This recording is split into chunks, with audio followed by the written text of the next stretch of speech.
So, only recently I watched Apocalypse Now for the first time. Yeah, I know.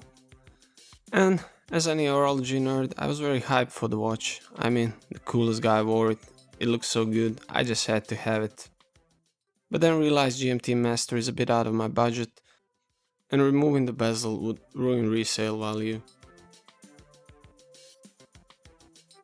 Then I saw Captain Willard and said to myself, that's actually a decent looking watch.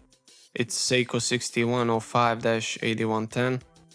Proper soldier's watch, basically 1970s diver beater, old AF, so it must not be pricey. It was like what, 200 bucks at most back then. Then I changed my mind, looked up modern reissues. Okay. Now I find myself browsing turtles, but it didn't have the same feeling as a Willard. Then I discovered that when it's an older design such as this, you shouldn't feel bad about having an homage watch, so I pulled the trigger on the Steeldive SD1970.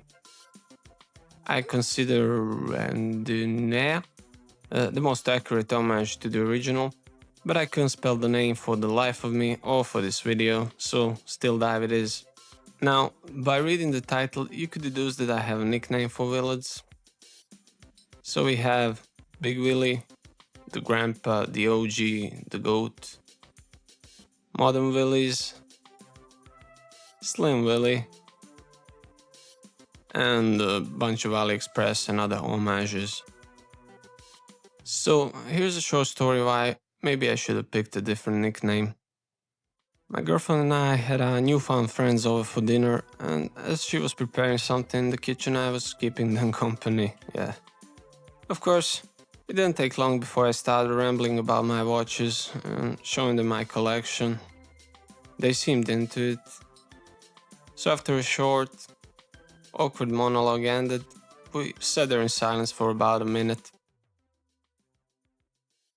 Then I realized my newly acquitted Steeldive SD1970 was in the other room and not in the watch box I was flailing around the entire time.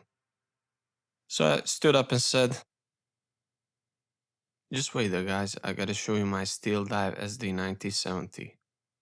What? Did you think I was gonna say something like Steel Willy or Chinese Willy? I'm not that crazy. Anyways, we had a nice meal, but we never saw them again after that night. Steeldive SD1970, let's see the obligatory specs. 43.8 diameter, 13.5mm thick and 46.8 lug to lug. Diameter and thickness seems somewhat big for your average wrist, but hear me out.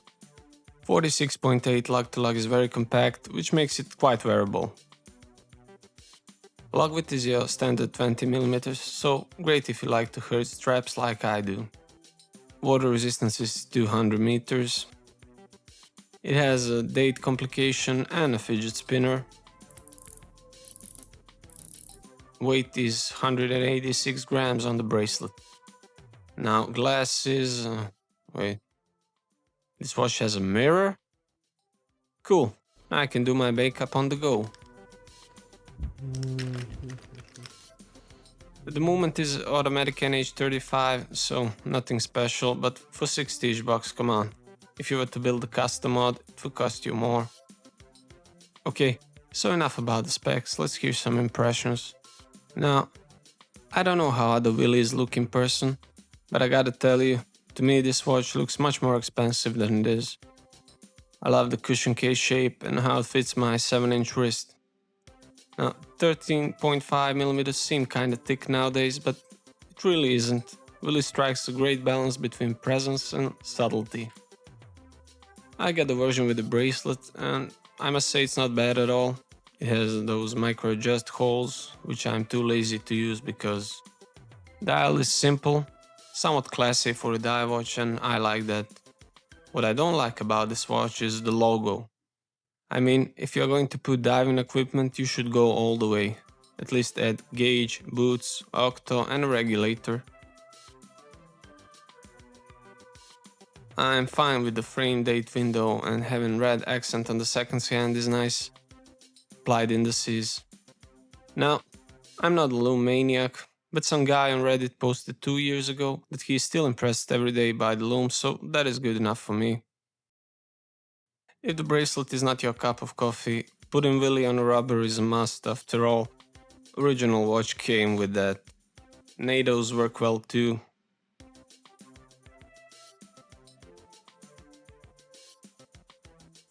And leather if you must.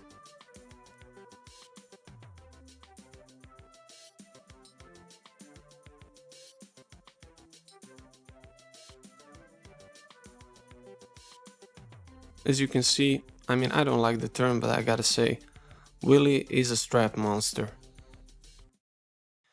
Okay, I think that's about it. So let's wrap this up with pros and cons and a final rating.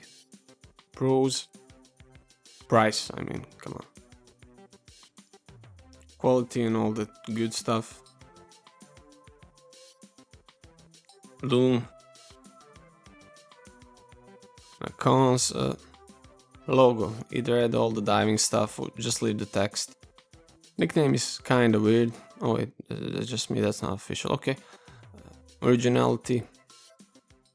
So, all in all, Steeldive is a bargain if you want an entry-level diver with a cushion case and crown at 4 o'clock and don't want to spend 1000+ bucks on a vintage original or official reissues. I rate this watch 9 out of 12 in diving equipment.